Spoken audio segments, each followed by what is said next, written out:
বাপরে বাপ, এত ঝাল! মেলার এই খাবারগুলো এত ঝাল ছিল যে একটা বাইটের পর আর খেতেই পারেনি। এছাড়াও মেলায় ছিল আমাদের দেশীয় পোশাক, দেশীয় আসবাবপত্র, আর মেলা হবে সেখানে বাঙালি গান হবে না তা তো হতেই পারে না। আসসালামু আলাইকুম। এতক্ষণে হয়তো বুঝে গিয়েছেন আমরা গিয়েছি বৈশাখী মেলাতে, আর এই মেলাটা হয়েছিল জার্মানির ডুসেলডর্ফ শহরে। মেলাতে এসে যে জিনিসটা আমাকে সবচেয়ে বেশি অবাক করেছে তা হচ্ছে, আমার এতদিন ধারণা ছিল বাঙালি কমিউনিটি হয়তো বা বার্লিন এবং ফ্রাঙ্কফুর্টেই সবচাইতে বড়, কিন্তু না, ডুসেলডর্ফ শহরেও বাঙালি কমিউনিটি অনেক বড়।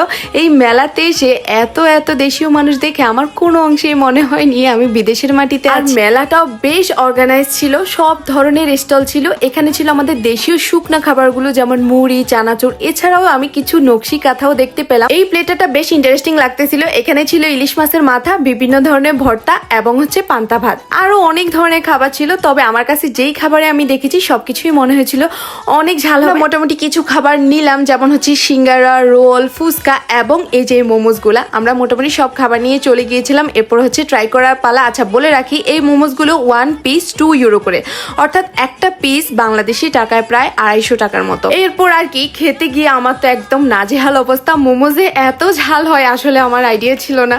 আমি যখনই বাইরে খেয়েছি বা নিজে বাসায় বানিয়েছি, সস আমরা ইউজ করি, বাট এত ঝাল সস দিয়ে কখনো ডাম্পলিং বা মোমোস খেতে হয় এটা আমার একদমই ধারণার বাইরে ছিল। আমি প্রায় মোটামুটি 2টা বাইট খেয়েছি। 2টা বাইট খেতে গিয়ে আমার একদম নাজেহাল অবস্থা। এরপর সিঙ্গারাও খেলাম, সিঙ্গারাও প্রচুর পরিমাণে ঝাল, ফুচকাও সেম। তবে আমার কাছে যে জিনিসটা একটু অড লেগেছে তা হচ্ছে প্রত্যেকটা খাবারের দাম অনেক বেশি ছিল।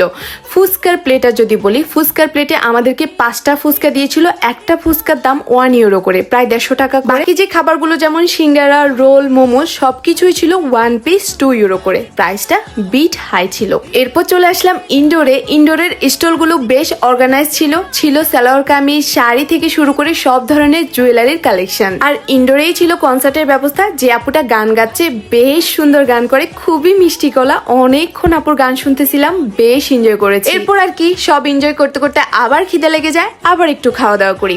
তাছাড়াও অনেক আপুরা আমাকে চিনে নিজে থেকে এসে আমার সাথে কথা বলেছেন, আমার সাথে ছবি তুলেছেন। যদিও আমার লজ্জা লাগতেছিল, বাট বেশ ভালো লাগতেছিল।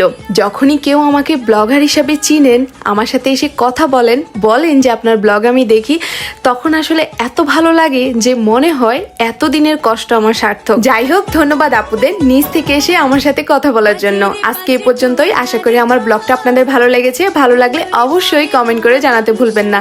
দেখা হবে নতুন কোনো ব্লগে। সে পর্যন্ত সবাই ভালো থাকবেন। আল্লাহ হাফেজ। আসসালামু আলাইকুম। টাটা।